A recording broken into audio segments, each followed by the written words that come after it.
My name is Jordan Odell, and I am an undergraduate student here at Douglas College. I am currently in the Academic Foundations program for potential nursing students.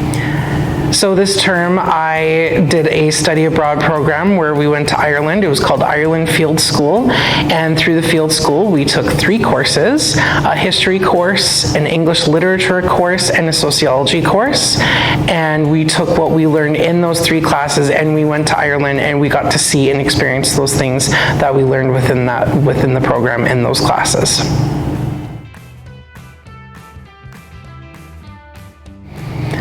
I feel like in a very weird way, this program actually chose me instead of me choosing it. I'm a Titanic enthusiast and historian, and I have been since the age of 5. When I first saw the film in the movie theater in 1997, that's how old I am, just so you know. And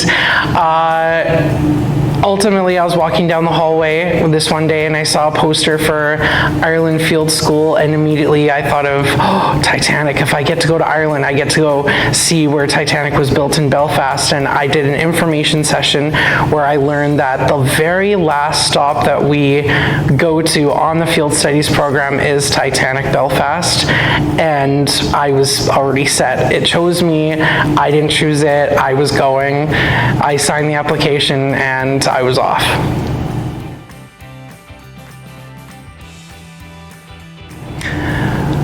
I think my favorite moment was when we, as a class, went to Belfast, and of course the last stop was Titanic Belfast.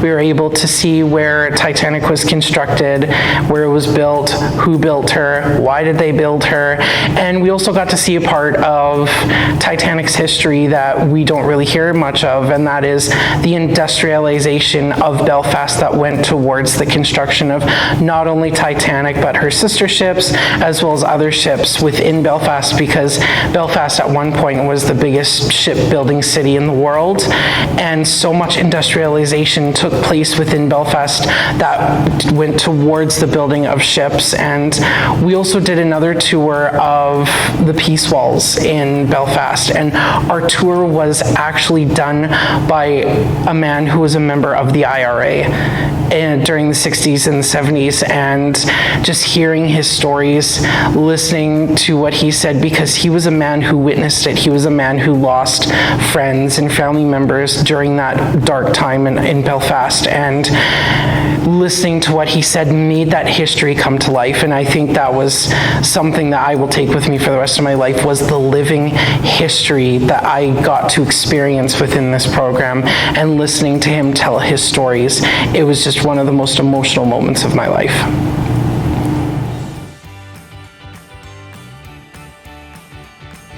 For me, I think the most challenging part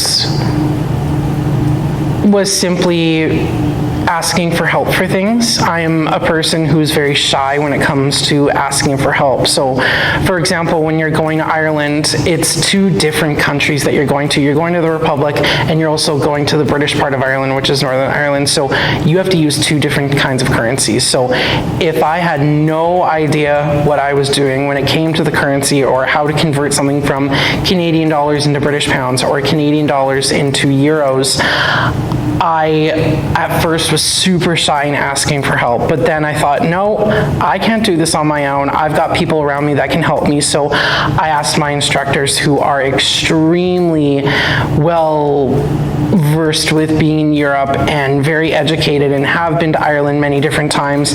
They were able to help me do simple conversion from Canadian dollars into euros or into British pounds.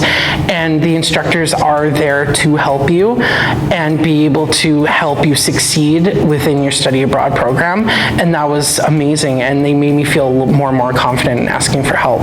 Instructors, they are extremely educated people, and they've done this experience before. And they told us, they didn't sugarcoat anything. They told us that a lot of these experiences are going to be very emotional, very intimate experiences, and being able for them to tell us the truth on what we were about to see helped us in, being able to feel comfortable with one another and being able to cry in front of each other if we needed to. And there were tears that were shed. They were absolutely happened. And being able to support one another if we weren't feeling good, if we were feeling angry or sad or or upset about something, the teachers really prepared us for that experience and told us that this is what's going to happen, and don't be shy if it happens. You guys are going to be a family for 2-3 months, so you have to be prepared for it, and they really prepared us for it. One of the most amazing stops and excursions that you will be going to in Ireland is called the Epic Museum. And this museum is dedicated towards the Irish immigration story. And you learn about the different immigrants who left Ireland and went to Canada, the United States, and all over the world, and have contributed to many different cultures in all 4 corners of the earth. And one of the cool things that I learned is the fact that there are more Irish people, or more people of Irish descent, living outside of Ireland than there are people living in Ireland, and that is due to them trying to recover from the famine, them trying to recover from the diaspora because of the famine. And it's a little sad, but it's also, they're very proud of the fact that there are lots of Irish people living outside of Ireland as well as in Ireland, and you get to learn about some of those people who contributed towards Irish culture as being immigrants. Like, for example, John F. Kennedy was 100% Irish, and he was the president of the United States. You learn about Joe Biden, who is currently the president of the United States, also Irish. They talked about a prime minister from Australia who is 100% Irish, and she contributed to Australian politics, obviously. And you get to learn about different actors and actresses and artists from Ireland who have contributed to Irish culture. So they made this museum, and it sounds like it's going to be a sad thing, but it's actually a very positive thing. They want to make the Irish immigration story such a positive thing towards to Irish culture.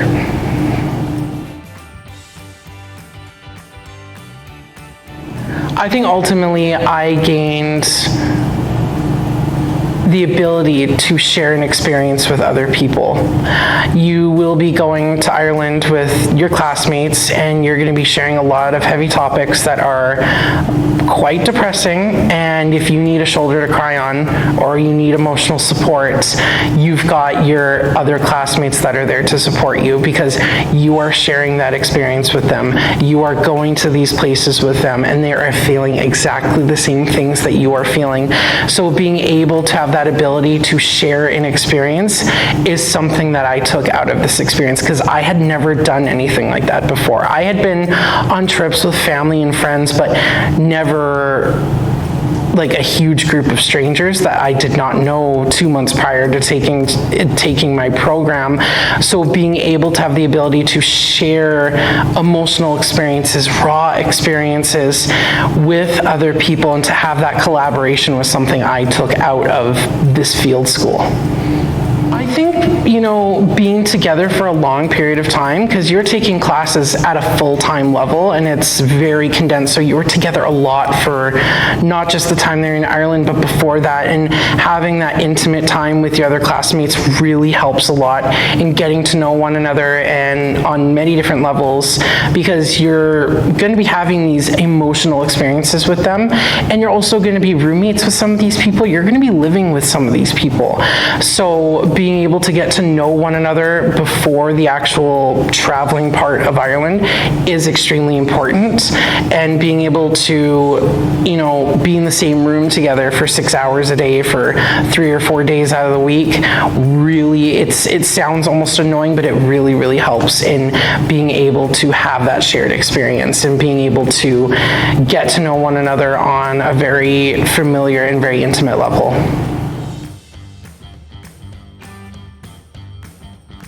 I was very lucky enough that I actually received a scholarship towards the field school. I got $3,500 towards my actual fees, towards the actual program for the school, so I was actually able to afford to go, which was fantastic. The school, Douglas College, wants to give you money to be able to have these experiences, so when you are procrastinating about that application, I just want you to think about that for a second. Just think, I'm getting getting paid pretty much to go on this study program, and it's such a remarkable opportunity. And I also have a part-time job, so I was able to afford, being able to have spending money and all that good stuff. So ultimately the scholarship was the reason why I went, because it went towards my program fee, and I'm very lucky that I got that scholarship. And apply for it. They want to give it to you. It's not scary. Yeah. Don't procrastinate. Just sign the application. I know you want to do it. Do not procrastinate, because this program, this moment in your life is going to change the trajectory of your life forever. Signing that application is a very scary, very intimidating experience, and I know you feel the procrastination. I was there with you. I was procrastinating about my application. How are things going to work out? What am I going to do? I'm going to be away from home for a month. Like, how is this going to happen? Am I going to have the right money? Am I going to have the right tools to be able to do things? I've never been here before, blah, blah, blah. Don't procrastinate. Just do it. Everything is going to work out, and your life will never be the same in a good way when you come back. Again, sign the application. No more procrastination. Just do it. Do you know about the Global Competency Certificate? My courses, actually, my History on Film course, my English Literature course, and my Sociology course go towards that certificate. So next term, I'm going to be taking a Lifespan and Humanity course, and after I finish that course, I'll be able to achieve my certificate for Global Competency, which is my ultimate goal. That's what I'd like to have, that certificate, just to put on my resume and show people that I have a love and a mutual understanding for global living and the human race. So I do know about it. It was one of the first things I actually learned when we were in our info sessions, that you can take these courses and use it towards a certificate for global competency. And I think that's such a great thing for people, and I highly recommend it for anyone who's going into a career that involves dealing with humans, dealing with people socially, whether it be a career in nursing, social work, or even if you're trying to teach history or being a teacher in general. I think it's very important. It's a very good program, and I highly recommend it.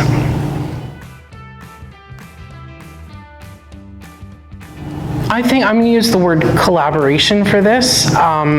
Before doing field school, and I saw the word, you have to collaborate with these people, I'm thinking, oh no, I don't want to do this. But field school really prepared me for collaboration with other people that you don't necessarily know. And when you are in field school, you are collaborating a lot with these people. You are talking with one another about assignments, talking with one another about what you experienced on a certain excursion. So I think using that collaboration towards my future degree is going to help me a lot within a career with people, because collaborating with people is how you simply get jobs done. I think being able to talk and communicate is key to any degree or diploma that you do, but specifically in nursing or even social work, you have to talk with people. You have to collaborate with one another to get things done.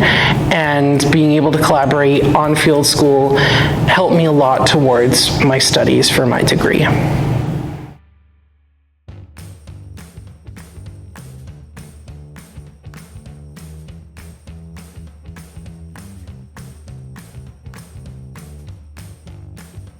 The captain of the Titanic, Edward J. Smith, was known as the millionaire's captain. He had 30, 40 plus successful years crossing the Atlantic, did not have one single accident crossing the Atlantic, not one. And the Titanic's maiden voyage, which is when it sank, of course, was supposed to be his last voyage, because he was set to retire after the Titanic sank. And of course, if anyone has seen the film or knows the history of Titanic, he did not survive, unfortunately, so he didn't get to retire. He had a wife and a daughter, and his daughter was in her teens, and he had been promising them, like, I'm going to retire, and then finally he was like, after Titanic's main voyage, I'm going to retire. And they had a captain picked out after he was going to retire and stuff like that, and it just didn't work. Wow. Yeah.